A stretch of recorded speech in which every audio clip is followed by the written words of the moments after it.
Hey BookTube, it's Heidi and I am back with a very special video. I am on spring break currently in Florida with my friend Anne and my sister Alida. Say hi. Hello. It's right there.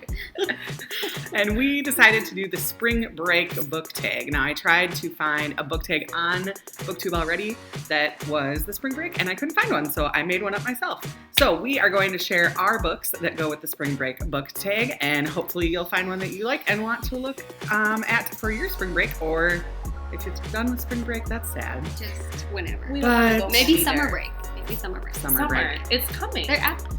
So close. I don't want to go home either. I know. We have to go home tomorrow. And it's dark because we are busy getting burnt and tan and already peeling on my nose. So. And we're going back to the blizzard. I live. Right? Goals. All right. So we're going to start. We have 10 questions that we had for our book. So we'll start with Anne on every question, then we'll go to me, and then we'll go to Alida, and then we'll go on to the next question. So the first one talks about the sun, the bright sun that we were in all week. And the question with that is, which book reminds you of the bright warm sun? So the first book that came to my mind was The Thorn by Colleen McCullough, because when I read it for the first time, the cover stayed in my mind of the bright red and orange and the vibrant sun colors. And you read that book too. Yeah, it's not bad. It's romance. It's set in the Australian outback, so very sunny. Very and sunny and fiery and hot, warm sun. My close second to that was The K by Theodore Taylor. Classic shipwreck novel. I think everyone in the Osteo School District had to read it in second grade or something. Yep. We all went through school together. Yay! Shout out to ISD 279. You're such nerds, right? And it's your classic shipwreck novel about a little boy and his black slave who gets stranded on a quay in the Caribbean, and they have to survive the intense heat of the sun. Mine is The Giver by Lois Lowry, because Jonas has to experience all the different feelings of things that they've been missing, like they've been not privy to in their society, and so then he feels the warmth of the sun and then ends up feeling his first sunburn, which is why I thought it was appropriate for the spring break book tag with the redness that is happening. So that's what I chose. Yes. Good call. I am going to go with, well, you can probably read anything by Jimmy Buffett, but very specifically A Salty Piece of Land. Yes, thank you. Because it's very much on an island, and it's in the Caribbean, and it's warm, and there's sun, and it's a quick, fast, fun, sunny read. And who doesn't like Buffett? True. Period heads. True. Number 2, good feelings, because when you're on spring break, you have a lot of good feelings because you are not in work. So, what is your go-to book that makes you feel good, Anne? My go-to book that makes me feel good is The Power of One by Bryce Courtenay. His style takes a little bit of getting used to. A lot of languages in it. I love languages, so my brain processes that well. She's but a French still teacher. That's why she loves it. The story is so uplifting. It's just one of the ones that I've always got to go to, and the mantra that comes with it, first head then heart, so applicable to everyday life. Makes me feel good. Makes me feel good. Makes me That's feel what good. it's for. I'm choosing the Harry Potter series because what could make you feel more than Harry Potter? Because it's beautiful. And we actually went to Harry Potter World in December. We did buy a wand and you pointed at the things. And it's amazing. It's amazing. And addictive.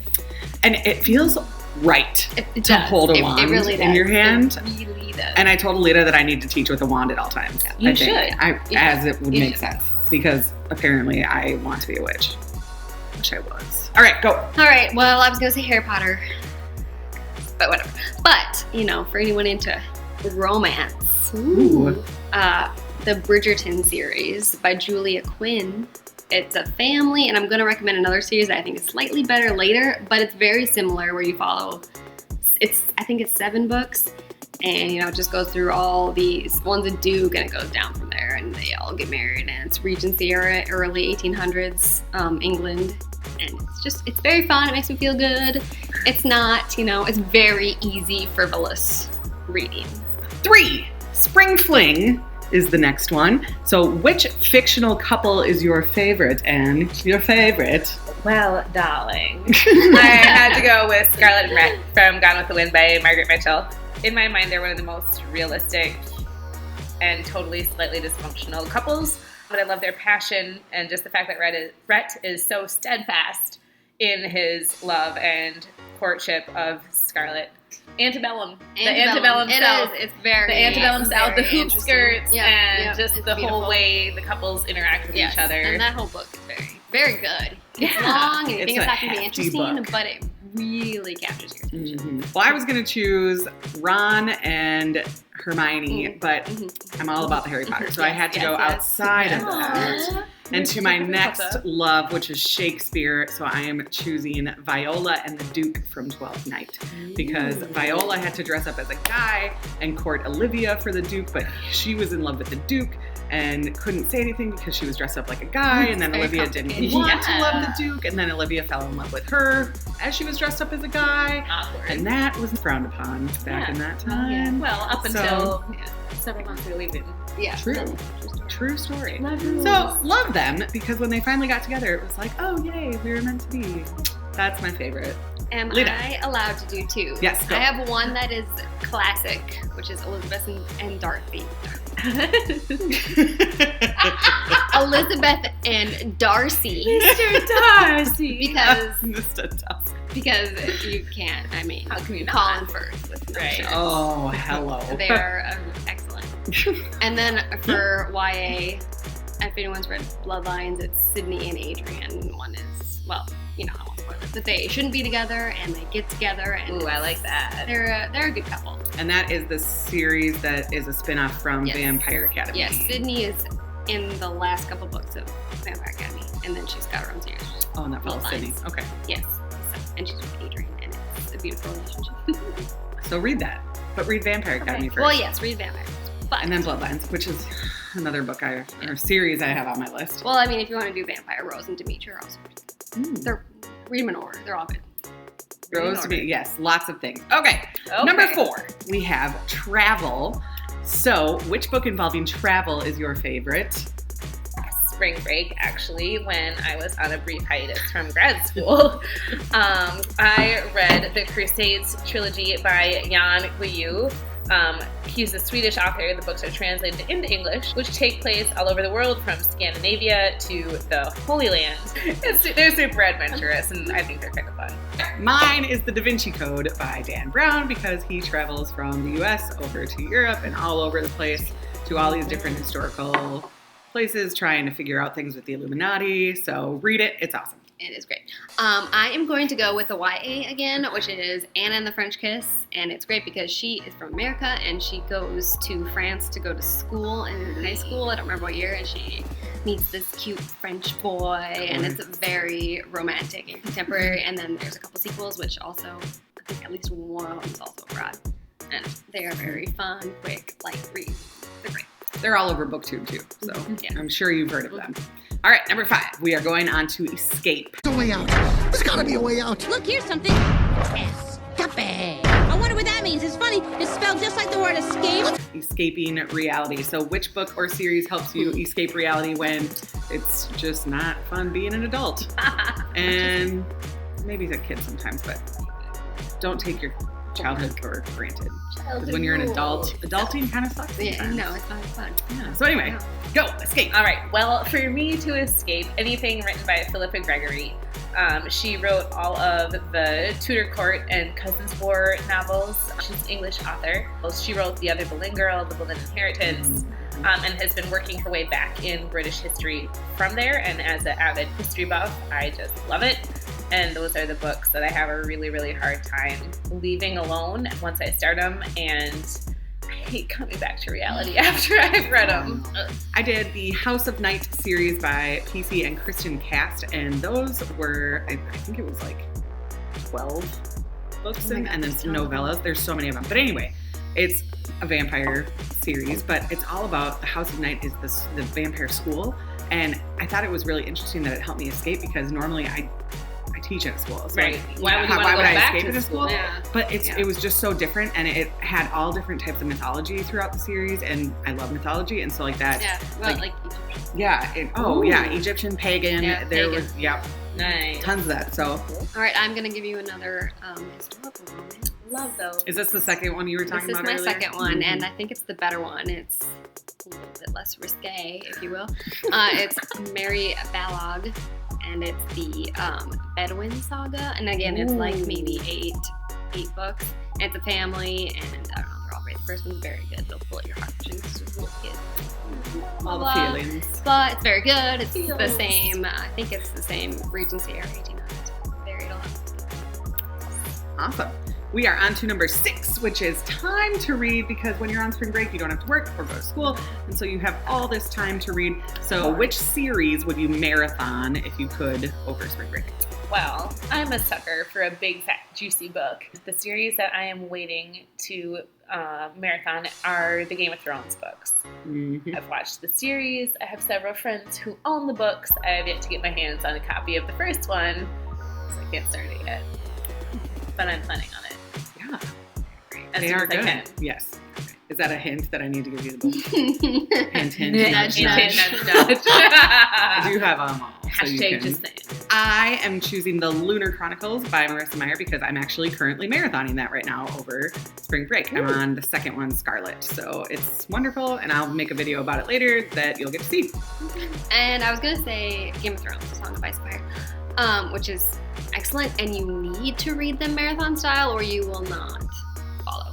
But I will also say that Vampire Academy is great, and Bloodlines is also great to marathon. Any other series, you can marathon any series. Number 7 is snow, because some of you like to go on vacation in the snow, which is not my style, but you might be interested, so that's why we added it. And what books are the best to read curled up by the fireplace? This one I went with The Pillars of the Earth and Its Full World Without End by Ken Follett. More hearty. Yes, Very they're, like I said, I love a thick, juicy book, Yes. very substantial. So Yes. you know you're sitting by the fireplace with a cup of tea and your blanket on the couch. Exactly. You're just gonna sweeping saga of love and a town streaming to build a cathedral in 12th century England. Gets a little chilly at some points. It does. It does. Sure. Yeah. I chose Twilight. Yes, I know some of you are like, Twilight. No, We love Twilight. Minus Breaking Dawn, which Yes, well, I that's mean, another it's readable, discussion. but Yes. it's not great. Right. But I think I read that whole series in the winter. Same. And Okay. I read them in the Sorry. winter. Tangent. And probably by the fireplace, actually, because I was probably at Mom and Dad's house. Oh, the other reason I chose it for snow was because in Eclipse, they bring Bella up the mountain to keep her safe.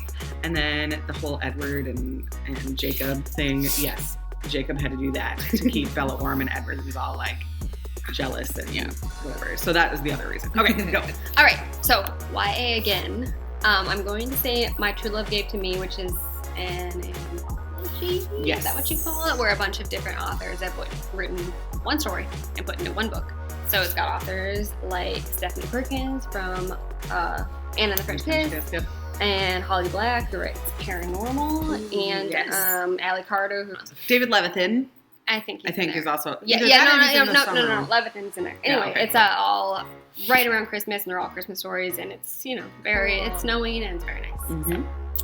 All right, on to number 8, which is The Beach Where We Were. We were at the beach. So many beaches. what book is the best to read on the beach? Because we kind of already talked about like the romance ones that you were reading, which are good on the beach. But anyway, Yeah. what do you think? For me, a Clive Cussler novel is a great beach read. These books are full of action and they take you all over the world. They're fast moving. They're set in exotic locations, usually around the water, which is beach-like.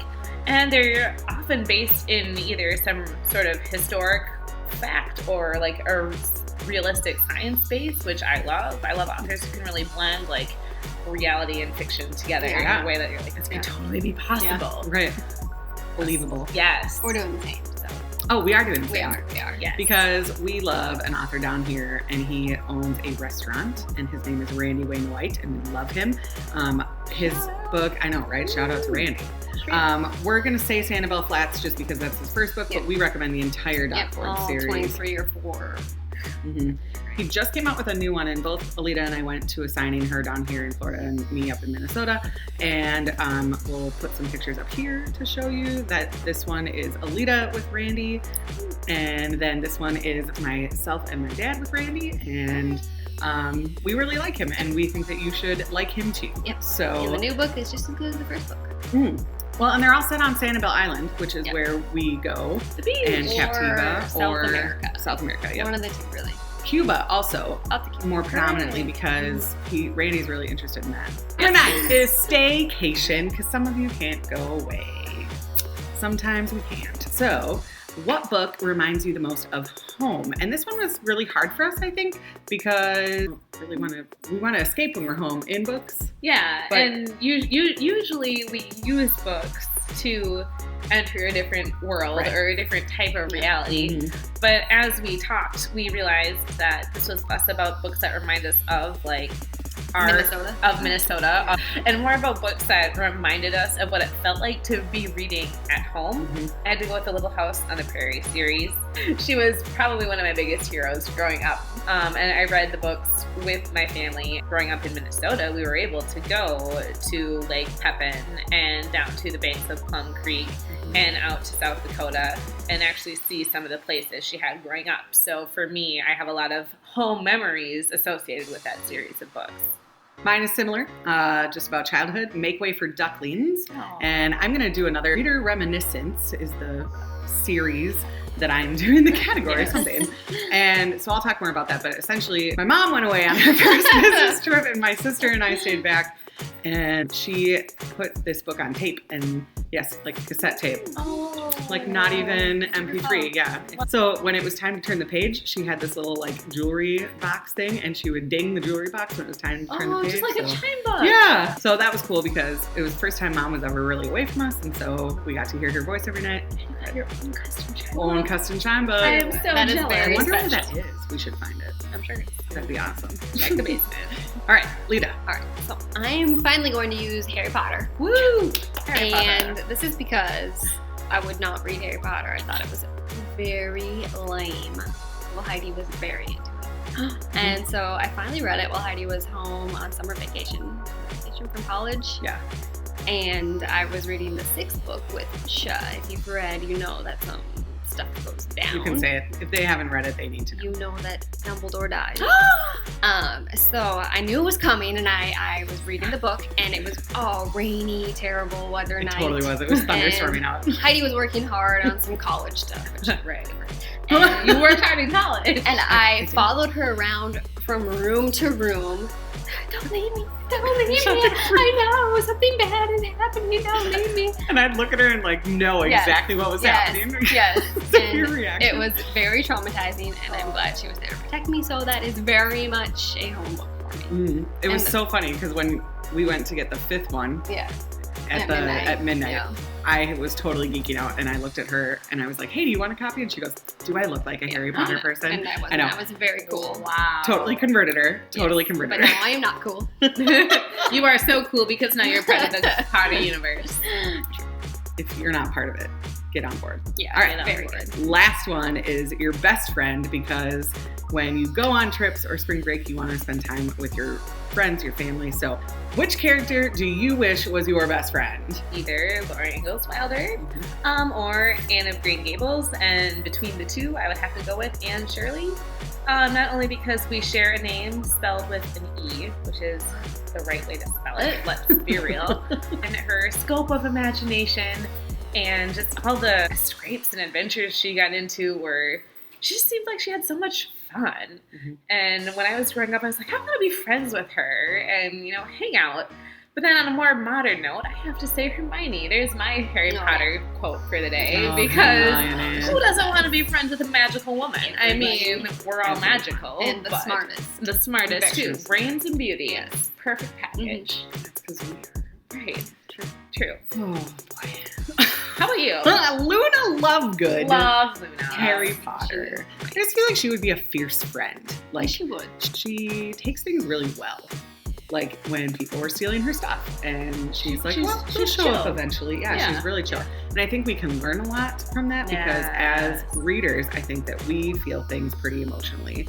And as teachers, we also are very emotional and like involved with things. And I think we can take a lesson from her because she's so even keeled and like just appreciates every little thing. Yep, true.